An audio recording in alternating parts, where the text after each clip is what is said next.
नमस्कार दोस्तों, आप सभी का फिर से एक बार स्वागत है मेरे YouTube चैनल पे। दोस्तों आज हम बात करेंगे हमारे फिंगर टिप्स पे होने वाले एब्सेस के बारे में। यहाँ पे कई बार हमें फोड़ा होता हुआ देखने को मिलता है, कई बार नाखून की तरफ से होता है, कई बार अंदर की तरफ से हमें एब्सेस होता हुआ देखने को मिलता है। तो इसके बारे में आज हम डिटेल में देखेंगे।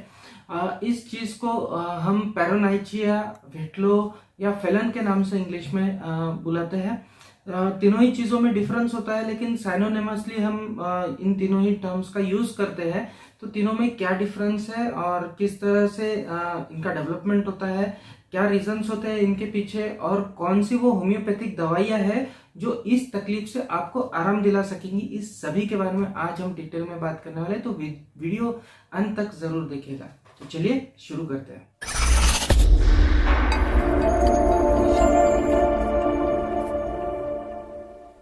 दोस्तों आप सभी से अनुरोध रहेगा कि आप अगर ये मेरा वीडियो पहली बार देख रहे हैं तो प्लीज चैनल को सब्सक्राइब कर दीजिएगा। अगर आपको ये जानकारी यहाँ पे मैं जो दूँ वो अगर पसंद आ जाए तो आप शेयर कीजिए, ज्यादा से ज्यादा लोगों तक इस जानकारी को शेयर कीजिए। आपके व्हाट्सएप पे, फेसबुक पे स्टेटस लगा के रखिए, जिससे ज्यादा से ज्यादा लोगों को इन होम्योपैथिक दवाइयों का फायदा हो सके। दोस्तों लाइक जरूर कर दीजिएगा ये वीडियो आगे देखने के पहले। तो चलिए दोस्तों आज का डिस्कशन शुरू करते हैं। दोस्तों स्ट्रिक्ट सेंस में अगर हम कहें तो पेरोनाइचिया वो कंडीशन होती है जब जो पस होता है वो यहाँ पे नाखून के बेस पे हमें बनता हुआ देखने को मिलता है। अगर ऐसी सिचुएशन है, ऐसी परिस्थिति है, तो उस कंडीशन को हम पेरोनाइचिया कह के बुलाते हैं। विट्लो या फेलन उस कंडीशन को बोलते हैं जहाँ पे अंदरूनी हिस्से पे हमको पस बनता हुआ देखने को मिलता है। और दोनों ही कंडीशंस में बहुत ज्यादा पेन हमें देखने को मिलता है, पस बनता है और बहुत ज्यादा थ्रॉपिंग पेन, ठनक जिसे हम कहते हैं हिंदी में ठनक महसूस होती है पेशेंट को, और बहुत ही सीवियर पेन पेशेंट को महसूस होती है। पेशेंट सहन नहीं कर पाता, इतना ज्यादा पेन वहां पे पेशेंट को हो जाता है। तो आशा करता हूँ कि ये डिफरेंसेस आपको ध्यान में आया होगा। विट्लो के बारे में एक और चीज बता देता हूँ कि विट्लो कई बार हर्पिस सिम्प्लेक्स वायरस के इन्फेक्शन को भी हम विट्लो कह के बुलाते हैं। तो हमें ख्याल में रखना है कि कौन सी कंडीशन हमको हुई है, उस हिसाब से हमें दवा लेने हैं।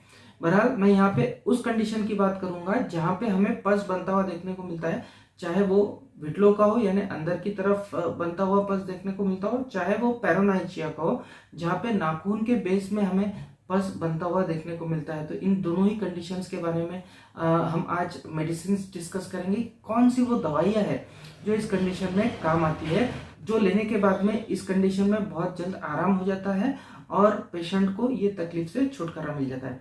दोस्तों अक्सर हम देखते हैं कि बहुत ज्यादा स्वेलिंग आ जाती है तो लोग डर जाते हैं, घबरा जाते हैं और ऐसे में डॉक्टर को दिखाते हैं। तो डॉक्टर कहता है कि आपको ये पस ड्रेन करना पड़ेगा, यहाँ पे चीरा देना पड़ेगा, पस निकालना पड़ेगा, और फिर वो ड्रेन करने के बाद में आपको ड्रेसिंग करनी पड़ेगी, तब जाके आपकी ये तकलीफ ठीक होंगी। और ऐसे में लोग घबरा जाते हैं और चीरा दे देते हैं। लेकिन मैं कहना चाहूंगा कि आप एक बार होम्योपैथी जरूर ट्राई कीजिए। मैंने कई लोगों को देखा है कि विदाउट कट किए, विदाउट इंसाइज किए, बिना चीरे के उनकी तकलीफ ठीक हो जाती है। सिर्फ होम्योपैथिक दवाइयों से ये तकलीफ ठीक हो जाती है। तो दोस्तों मेरी सबसे पहली दवा जो मैं आपको रिकमेंड करूंगा वो है कल्केरिया सल्फ 12x।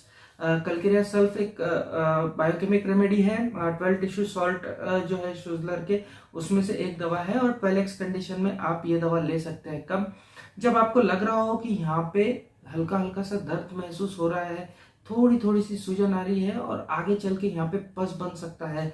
ऐसा अगर आपको महसूस होता है कि एक दो दिन में हो सकता है कि यहाँ पे पेरोनाइचिया या विट्लो हो जाए, यहाँ पे पस बन जाए और दर्द चालू हो जाए, हिंदी में नकोला के नाम से भी कई लोग इसे बुलाते हैं। तो उस तरह की कंडीशन एक दो दिनों में अगर डेवलप होंगी, इस तरह की सिचुएशन आपको आज लगती है, तो आप लीजिए कल्केरिया सल्फ 12x की 3-3 गोली सुबह दोपहर शाम। जो पस बनने वाला होगा वो विथड्रॉ हो जाएगा और वहीं पे पेशेंट की कंडीशन रिवर्स हो जाती है और पेरोनाइचिया डेवलप होने के पहले ही उसका इलाज हो जाता है।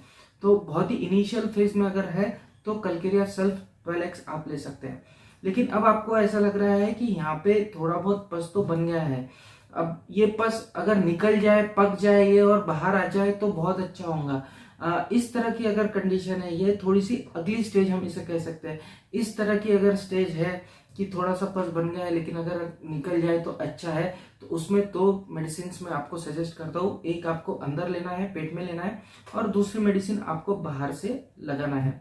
पेट में लेने वाली दवा का नाम है स्टेफिसेग्रिया 30। स्टेफिसेग्रिया 30 की 2-2 बूंद आपको सुबह दोपहर शाम जुबान पे डायरेक्टली डालना है, या आप चाहो तो 1 चम्मच पानी में इसके 2 बूंद मिला के वो 2 बूंद आप ले सकते हैं। दिन में 3 बार आपको लेना है, 4-5 दिन तक के लेंगे तो आपका जो उंगली में पस है वो बाहर निकलने में मदद होगी। सुपुरेशन को वो मदद करता है, यानी पस पका के, उस जगह को पका के पस बाहर निकालने में ये दवा आपकी मदद कर सकती है। साथ ही साथ आपको बाहर से उंगली पे या नाखून के बेस पे आपको लगाना है क्रिप्टोपोडियम पंक्टाटम, ये नाम के मदर टिंचर आपको मिल जाएगा। ये लैटिन अमेरिका और मेक्सिको में पाया जाने वाला एक पौधा होता है, इससे बनाया हुआ ये मदर टिंचर होता है। ये मदर टिंचर आपको बाहर से लगाना है, और स्टेफिसेग्रिया 30 ये आपको पेट में लेना है। दिन में 3-4 बार आपको क्रिप्टोपोडियम का मदर टिंचर आपको नाखून पे, उंगली पे लगाना है जहाँ पे आपको लगता है कि थोड़ा बहुत पस बन गया है। और इन दोनों दवाओं की मदद से आप देखेंगे कि जो पस है वो बनने की प्रोसेस बढ़ गई है, और बहुत ही जल्द वो फूट के पस बाहर की तरफ आ जाता है, और हीलिंग की तरफ हमें उंगली जाते हुए देखने को मिलती है। तो ये दवाइयों को आप जरूर ध्यान में रखिएगा। दोस्तों, इसकी भी अगली स्टेप अगर आ गई है, ऐसा हो गया है कि बहुत ज्यादा स्वेलिंग है, बहुत ही एक्सक्रूशिएटिंग पेन है, बहुत ही ज्यादा सीवियर पेन है, एक्सक्रूशिएटिंग पेन हो रहा है, पेशेंट को पेन सहन नहीं हो रहा है, नाखून, उंगली एकदम पूरी तरह से फूल गई है, नाखून का बेस एकदम फूल गया है, तो इस कंडीशन में आप दे सकते हैं सिलीशिया 30। सिलीशिया 30 के आपको हर 4 घंटे में डोज रिपीट करना है, 2-2 बूंद आपको हर 4-4 घंटे में देना है, जिससे उसका दर्द जो है वो कम हो जाए, और सिलीशिया भी पस बाहर निकालने में मदद करती है। लेकिन आपको ध्यान में रखना है स्टेज कौन सा है। अगर पस हाल ही में बन रहा है तो आपको स्टेफिसेग्रिया ये दवा देना है, और अगर पस बन गया है, स्वेलिंग बहुत ज्यादा है, डीप सीटेड आपको अगर बीमारी लग रही है, तो आपको सिलीशिया 30 ये दवा पेट में देना है।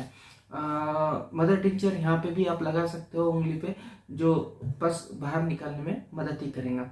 अगर बहुत ही ज्यादा सीवियर स्वेलिंग है और ऐसा लग रहा है कि कोई लकड़ी का फास अंदर चुभ गया है, या फिर कोई नुकीली चीज अंदर चुभ गई है, कोई खीला वगैरह अगर अंदर चुभ गया, इस तरह का सेंसेशन अगर आपको है, तो डॉक्टर फेरिंगटन आपको सलाह देते हैं कि फ्लोरिक एसिड 30 ये दवा आप ऐसी कंडीशन में दीजिए।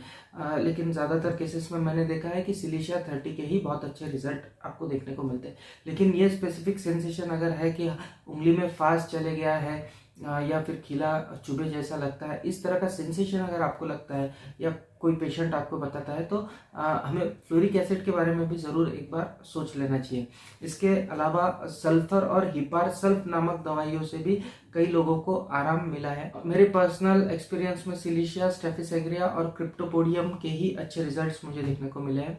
तो ये दवाइयाँ आप ध्यान में रखिए। आप अगर चाहते नहीं हो कि आप चीरा ले और टाके वहाँ लगे और ड्रेनेज वगैरह की झंझट ना हो, तो आप जरूर इन होम्योपैथिक दवाइयों का सेवन यूज करने के बाद ही आप भरोसा कीजिएगा कि कितनी अच्छी तरह से ये दवाइयाँ आपकी उंगली के ऊपर होने वाले पस को बाहर निकालती है, और बिना किसी सर्जरी के आपको ठीक करती है।